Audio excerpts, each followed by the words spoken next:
Hey everybody, I volunteer for 350 Deschutes. My name is Chris Bales. I help Diane with a lot of back-end tech stuff, so on the website and forms that she sends out and things like that to keep her productive and doing good work for everybody.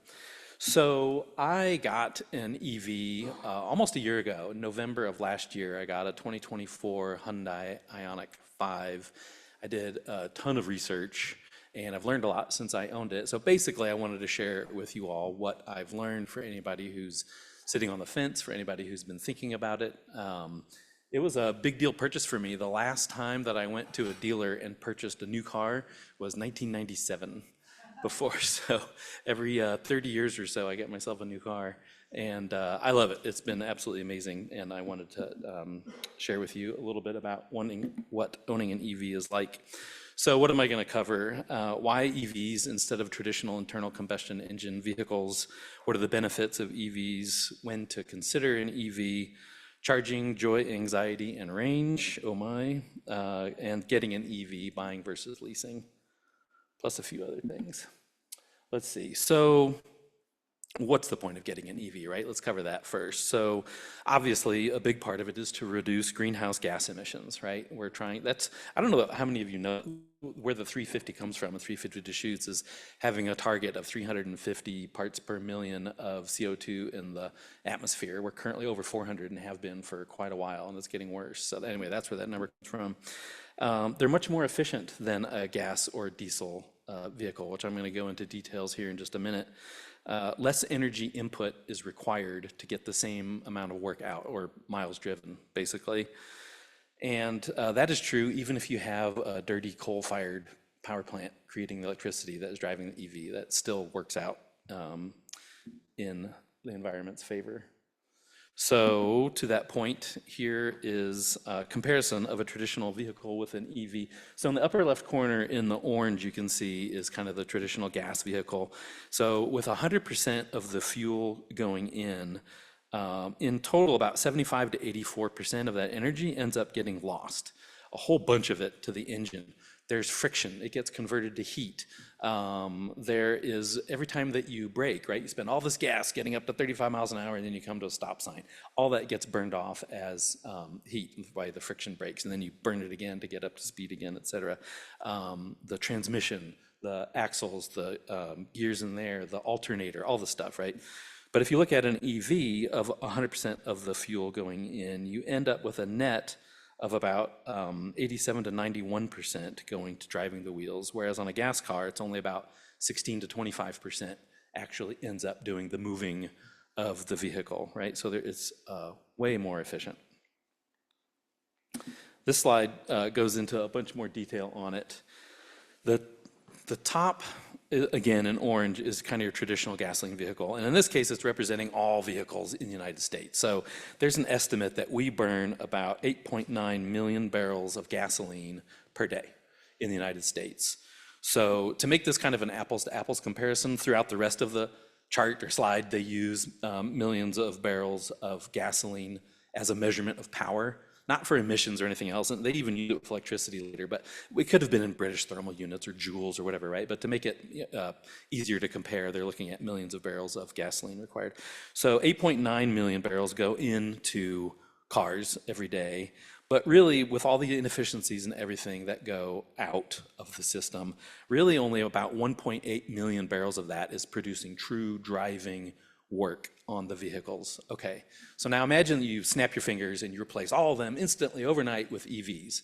Now what are we looking at instead? Okay, so if you start with the assumption that we still need 1.8 million barrels of gasoline of energy per day to drive these vehicles, right? People have the same commutes, they have the same hills they're driving over and everything else, right?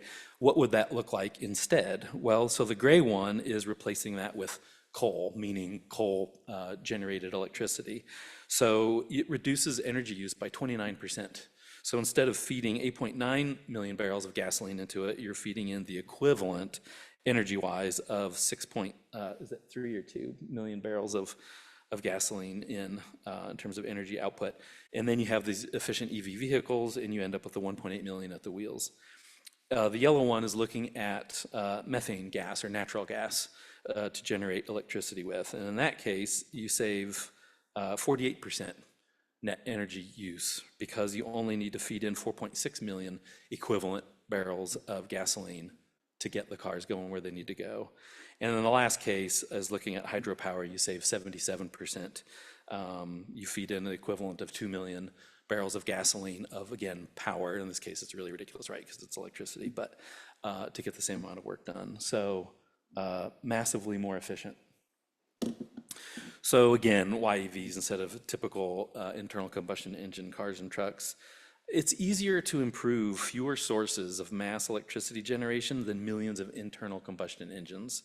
So as new efficiencies and new technologies come along, if you've got these few places around on the grid that you can implement those improvements, that's way easier to pull off than considering however many millions upon millions of cars there are and trying to implement it there. You won't. You'll end up having this life cycle replacement over it, right? And also, we are adding new renewable sources to the grid over time. You can't add new sources of gas burning to your gas burning car over time. It is what it is the day that it shipped from the dealer, right? But when you're switching over to electricity, as the grid improves, it's kind of improving your car remotely. And then fusion. This is amazing. There's been a lot of progress on fusion in the past 2 years. I don't know if you've been paying attention, but it is going to happen one day. I don't know when it's going to be. I don't know if I'm still going to be alive, but we're going to have it one day. And when we are, the more that we have electrified everything, especially our cars and our driving, the more quickly we're going to be able to take advantage of it.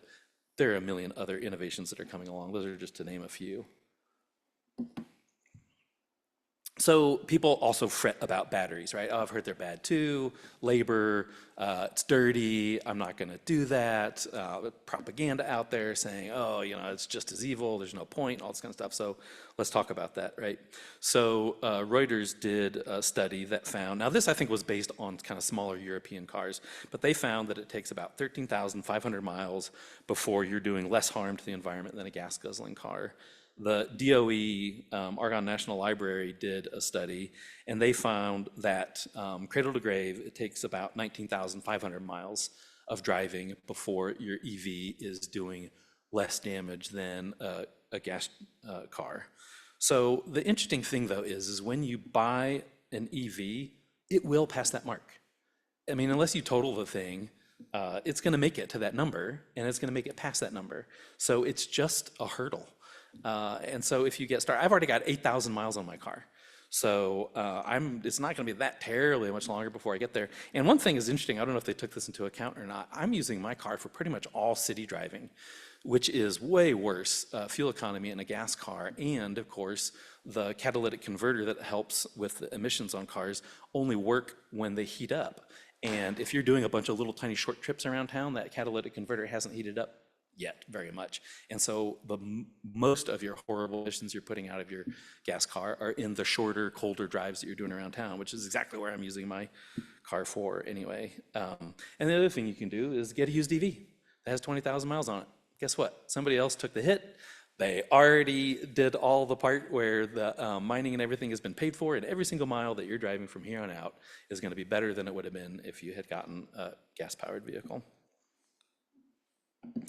So what are some practical daily benefits of having an EV? Emissions or lack thereof, like we talked about, but there's also zero while driving, and they're lower overall. It is so nice being able to drive around with the windows down, and there's no exhaust, right? I was just talking to somebody earlier who had met a guy who drives a Rivian pickup truck at a charging station. He helps move beehives from one farm to another, and he's getting a whole bunch of jobs because way more bees survive when he transports the beehives than they do with a big nasty diesel truck or whatever. I imagine partly because of the fumes. He swore it was some sort of harmonic vibration thing. I can't speak to that. I'm thinking maybe it was more the fumes, but I don't really know. It's his business. For the most part, they are fast and fun. You would not believe how much torque they have. It is amazing. It's instantaneously available. My spouse at the time that we got the car started laughing her head off when we were test driving it because it was so ridiculously fun. It's like driving a go-kart around everywhere. It's totally amazing. It's quiet. I have gotten so used to there's no engine in there exploding gasoline all the time with all this friction and everything going on that you're trying to muffle or whatever. It is shockingly quiet. So now when I get in a regular gas-powered car, I'm kind of surprised at how loud it is, to be honest. They all tend to be modern and new. Guess what? They're just now getting released. And so they have all the modern and new stuff. They've got awesome safety features. They've got awesome driver assistance. That's part of the reason I did it. We've got a 17-year-old and a 15-year-old who's about to turn 16, and all the safety features and the automated things were definitely stuff that I wanted. And they tend to come on the newer cars, all the tech, all the goodies, all that. Reduced maintenance. There's not no maintenance, but it's pretty close. There's no oil changes, there's no transmission. Technically, there's a kind of a radiator, but I think the service on mine to replace the fluid in the radiator is every 100,000 miles or something like that. I took it in for my first service, and they said, oh, all we need to do is rotate the tires. I'm like, well, I got it in November. I have my own winter tires that I change on and off myself. And so they're like, oh, we don't need to do that. You're good to go. So my first maintenance was nothing on my car. Feel good about yourself. It's the right thing to do.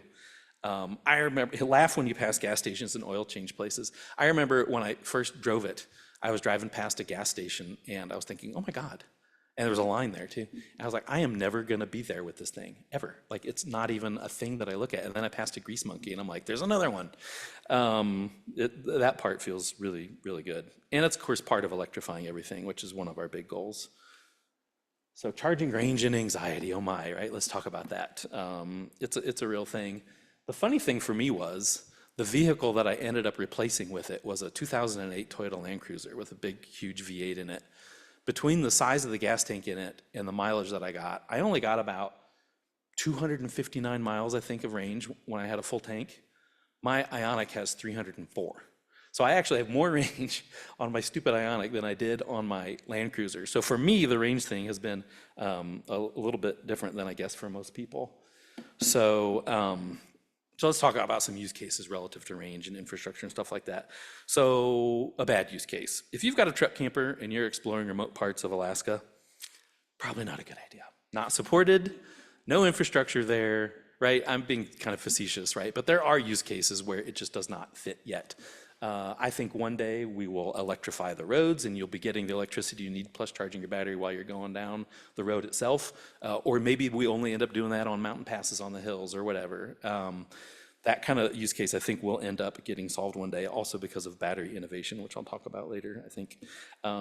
So a good use case is, even if you're in an apartment or a business or a home with no access to on-site charging, there are cajillions of chargers around, and there's more and more and more constantly. You can go and charge the thing up before you bring it home, and that works out okay. A great use case is, I said a house, but I really meant home, apartment, whatever, business with overnight access to charging. That is freaking incredible. That's what I have. I put a charger in my house, in my garage. And so it's kind of like I have my own gas station, so to speak. And it's kind of like I have my own oil field too, because I put solar panels on my house. And so, and yes, even with having an EV, my electric bill is still substantially smaller than it used to be with my solar panels than it was. And I can't even cover my whole roof. I have these awesome shade trees, which is a mixed blessing. It's awesome for keeping my house cool, but it's horrible for putting up solar panels. Matt, by the way, did some work for me. I have to plug him. He was awesome. I put in a bunch of solar panels, and some of them were on a slope that caused this horrific glare for my neighbor. And she's on the HOA and I'm on the HOA, so I had to do the right thing, which I would have anyway, and I moved them from the back side of my roof to the front side. Matt did all the work for me and was communicative and proactive and awesome, and I had a great price. So anyway, Matt rocks, and he saved me. Let's see, so the changing realities of charging, it's already good and it's gonna get great. So there's a massive investment going on in charging infrastructure underway. And so just one example is Tesla even went out and wanted to grab some federal dollars, right? So they opened up their charging port, their plug basically, the NACS standard, to start integrating that into their charging network to start getting some federal money. But it does benefit people generally, it being there. There is some confusion about it and whatnot. It's not every charger, it's not like this switch that they flipped. It's only on what I believe they call their V3 superchargers that it works with NACS plugs, but pretty much all the manufacturers are going to switch over. The first one just shipped, my car. Now the 2025 has the Tesla style NACS plug on it. Mine has the older CCS style on it. A whole bunch of car companies are switching over, but also Tesla, again, to get federal dollars, I believe, supports cars like mine on the CCS standard with what they call their Magic Dock. A whole nother example of how charging is getting better, even other than just organically, is the NEVI initiative, which I imagine you've heard about today already. But basically, the short version of it is that all the major routes are going to get covered at least every 50 miles with charging stations. So if you look at, Oregon has a really great site on our NEVI plans. There's different phases of work, and they've said like which highways and routes are getting covered. Pretty much the way it's going to work out is within a few years, every way you can conceive of getting out of Bend, whether you're going up to Hood River, down to Klamath Falls, over to Eugene, up to Portland, all those routes that you normally take are going to have chargers on them at least every 50 miles, which is going to be just absolutely awesome. There's already gajillions of chargers. So here's kind of a zoomed out view showing Washington, Oregon, and Idaho. There's actually a lot more than this. I noticed when I zoomed out that not only are the little pins covering each other, but like in Bend, there's a lot more pins than that. They like eliminated pins when I went to the zoom level. So there's gajillions of chargers around. And some of them are free. So this is that same PlugShare website I went to. I just turned on the free filter. So some of these are at libraries, at parks, at government offices, at businesses who are hoping that you're going to come inside and shop while you're outside charging your EV. So they're kind of all over the place. But how do you find them when you're driving, right? Because I was talking about anxiety and that kind of thing. So they are integrated like crazy into all kinds of different apps and quite often into your car as well. So for example, Google Maps, built right in now. So you go into settings, you choose your vehicles, you tell it what kind of vehicle you have, you tell it you have an EV, because it's going to use that knowledge when it's doing all your routing and everything. And then you choose what your plug types are, because you don't want it recommending charging stations to you that don't have your plug type. And then when you're like, for example, the screenshot on the right is that whole add a stop feature that it has, like you already got a destination, you say add something along the way and it'll search. And so you do EV station and then it knows to recommend which kind for you. And in the first example, it even shows not only how many stalls they have and what kind of chargers they have and what power they are and whatnot, but it also shows you whether they're in use or not, whether they're available or not, by sharing that data with Google Maps. So that's just one example. There's a super popular app among EV owners called ABRP is what everybody calls it, but it's a better route planner. And it will show you mapping routes and plan what your battery charge level is going to be like. So you can tell it, for example, what you're at when you go to leave. Like I only charge my car to 60% every day in my garage and drain it roughly down to 40 maybe, and then charge it again to try to extend the life of the battery. Whole nother discussion. So a lot of people only charge to 80 even when they're at public charging stations, because that last 20% takes a lot longer than the first 80%. So you can tell it like what you're starting at, and then it'll say, oh, okay, you're going here, then you need to make this many stops, and you'll be at this charge when you get there, and it'll take you this many minutes because this is the speed of the charger you're going to be at, and then you'll go on your way and you'll stop here again and that kind of thing. Now, it's best if it's able to talk to your vehicle to know what's going on with it, because things like going up mountains and down the other side and cold weather can affect things and whatever. There's actually a way to put a little dongle on the underside of your dashboard to let the app talk to your car and ask it how it's doing with energy use and whatnot to make it more accurate.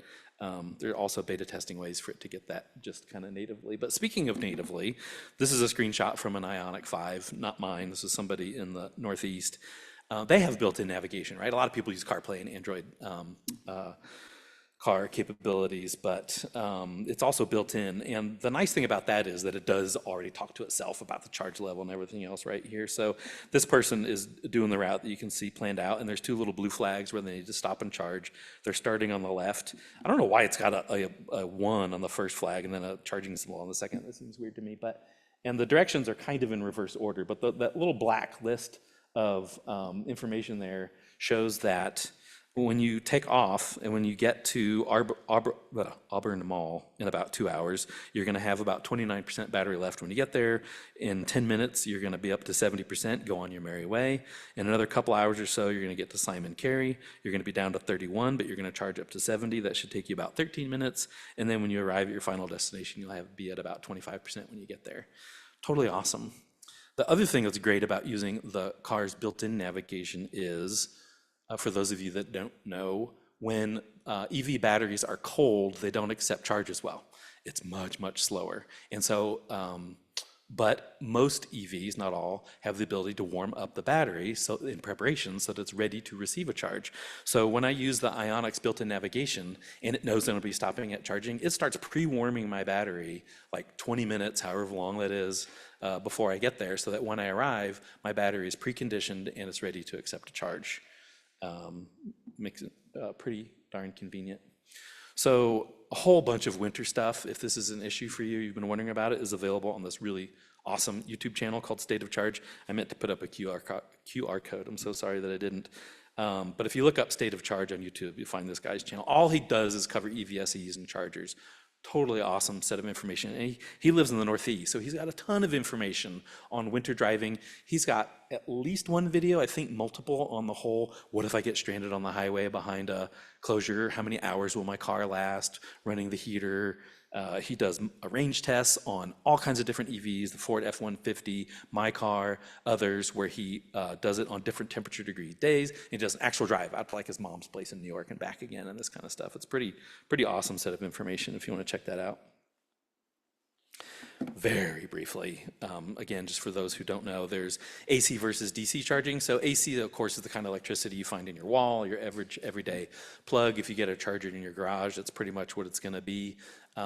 It tends to be a little slower than the DC charging. Okay, not a little slower. It's slower than the DC charging. DC charging is batteries all do DC anyway. So when you charge up, you generally have to kind of convert. But at DC charging stations, level 3 charging stations, it's already DC. And so it is amazing how fast it goes in. Depends on your vehicle. Just so happens the Ioniq 5 is one of the fastest charging vehicles that there is. But it is astounding how much it will fill up in such a short period of time. So that's level 1 and 2 are AC, and level 3 chargers are DC. So this is a little bit tongue-in-cheek, but my charging experience is pretty blissful. Literally, I drive around, and when I get home, I plug in my car. And then I drive around, and I get home and plug in my car. And I drive around some more, and I get home and I plug in my car. And if I know I'm heading out again in an hour, I don't even bother to plug in my car. And it's pretty much always ready to go. I told you it's got 300 miles of range, and I mostly use it like around town. I went to Todd Lake a few days ago. I left at 59%. It was at 44 when I got there, because going uphill mountain, right? It was at 44 when I left. It was at 42 when I crested the backside of the mountain by Bachelor. It was 42% almost all the way home because of the whole regenerative braking thing. I think it finally got to 41 right when I pulled in, and then I plugged it in and it was ready to go. So it's, for me at least, has been a pretty blissful experience. I do have to admit that public chargers can be a bit hit or miss. It's frustrating. Why the technology isn't more established, I don't know. I charged twice at Electrify America recently, and one was absolutely as blissful as you can imagine. I plugged it in, it looked up my car by VIN number or whatever, said, hey, it looks like my car includes 2 years of free Electrify America charging. So it said, we'll look you up, found your account, do you want to charge? I hit yes, it started going. Like that, nothing. The other time I did it, oh my God, it turned out one of the 2 cables was bad, but I didn't notice because they had this little postage stamp size error. I switched to the other cable, it said it couldn't charge, pull it out, put it in again. I did that a few times. In the end, my car started charging and the app said, sorry, we can't charge your car, you're out of luck. And it was sitting there taking electricity. So it is true that chargers are a bit finicky. I think it's kind of like McDonald's ice cream machines. They're kind of working on the technology to make it more sustainable even for themselves. But yeah. Let's see. So buying versus leasing an EV. There is a great article. I'm not going to cover everything because we have an amazing article on the 350 Deschutes website. There is a QR code for it there. It goes into just a ton of different detail. It lists a lot of different EV dealerships in the area, has links to them, and it talks about all the different incentives that are available, where they are, how much they are, how to get them, the differences between buying and leasing. Very ridiculously briefly.